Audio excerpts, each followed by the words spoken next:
Hello again, thanks for joining. So it's one of my most favourite retro brands. It's the Fleischmann HO Scale. We've got a locomotive here, a little electric shunter. It looks like it's going to be a lot of fun, but it is in an absolutely knackered box.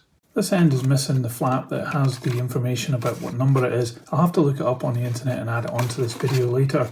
And it's a bit broken here as well. And we've got no film at all on the front here, but I do love these old boxes. And on the back we have some other Fleischmann items that you can get, including an American boxcar there, which is quite interesting.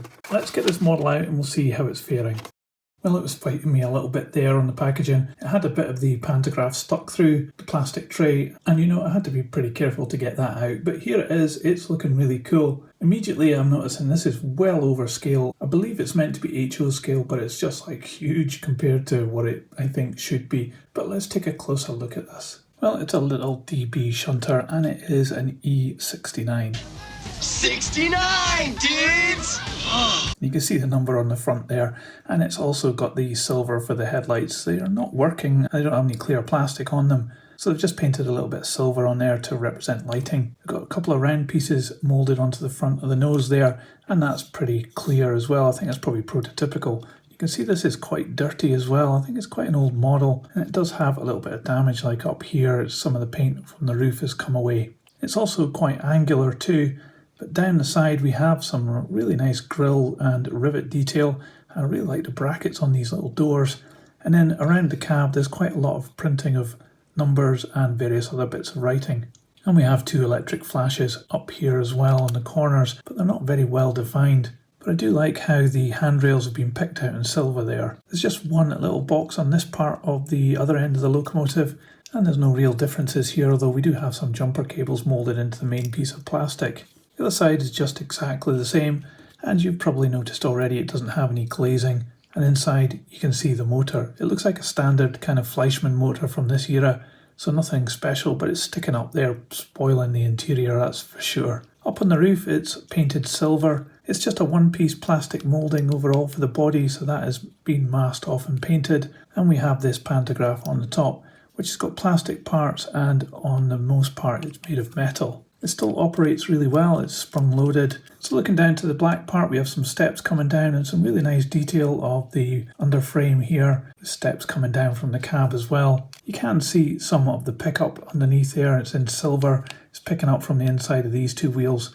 And you can see drive is to both of them as well on this side. There's a metal plate here, it says Fleischmann made in Western Germany. And it's got the usual little Fleischmann stud here, which triggers other line side accessories. This is often confused by some people as maybe this is a 3-rail pickup model, but it actually isn't. It's just to trigger other stuff. They're all 2-rail. This one is quite dirty. The wheels have got a bit of dirt on them there, and you can see parts of the mechanism, like this copper coil there on the inside of the model, and also some of the gear wheels. Couplings are riveted on, but they do move back and forth, and the buffers are made of plastic and added on. Big Fleischmann typical coupling hanging out the front of each of the ends of this little shunter. It does look like a really cool looking thing. It's very cute as well, and I quite like the colour scheme too. I'm guessing these two little screws, one on each end, is holding the model together, so try and take this apart and have a look at the motor. So with the chassis apart now, you can actually see that the body lifts off quite easily too, and we've got two weights there, so it was obviously screwing straight into the bottom of the body shell. And these weights were just captive by that plastic. This piece of plastic here is quite pliable as well. And here is the chassis. Well, I thought it was metal gears, but it looks as though we've got plastic gears. You can see how it's transmitted here from this wheel here back to this one as well. It's the typical flat pancake motor that most Fleischmann models had from this era, so a very simple mechanism, but I wonder if it'll actually work. So we should put this on the test track and see what happens. I've just put it back together, and if you watch this channel regularly you'll know that this is Hornby 3rd radius track, just some scrap track that I had lying around, and I'm using my H&M controller on 12 volts DC to give it some power. I haven't run it yet at all, so let's give it some power and see what happens.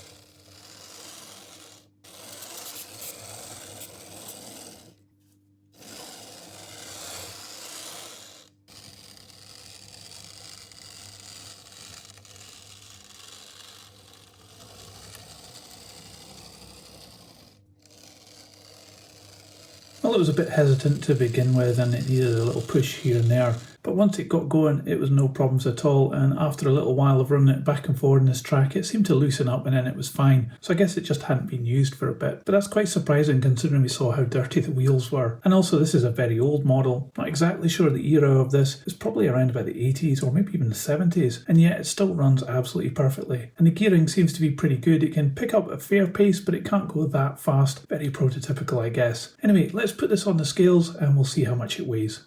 So this model comes in at 234 grams.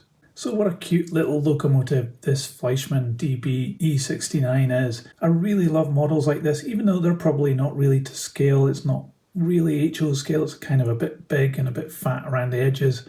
But that's not really the point of this model. It's something really retro and it really looks it as well. The fact that it still runs is fantastic. It's only got 4 wheels, yet it seemed to do no problems at all on the track there. And it just needed a little bit of coaxing to get going, but it was fine thereafter. It's got an acceptable level of detail on this model, I think. It doesn't have to have all the bells and whistles. It doesn't even have any glazing, for example, but yet it still raises the smile and it's very useful and can be a great addition to your layout. The size as well is ideal for smaller layouts and also has a kind of cartoon style face to it as well. So it's got a lot going for it. I really love it. It's a shame about the box being so knackered, but aside from that, the model itself is fine. But what do you think about this model? Interested to hear what your thoughts are. Let me know in the comments below. And if you liked this video, remember to give it a thumbs up. It really helps this channel, so thanks very much. I'll put this on the turntable so you can see all the way around. And in a moment, another video will appear. Just click on that and I'll see you there. But that's it for this one. Thanks for watching. See ya. So model train, model worlds, choo choo, model trains, in tiny worlds, choo choo, model trains, tiny train,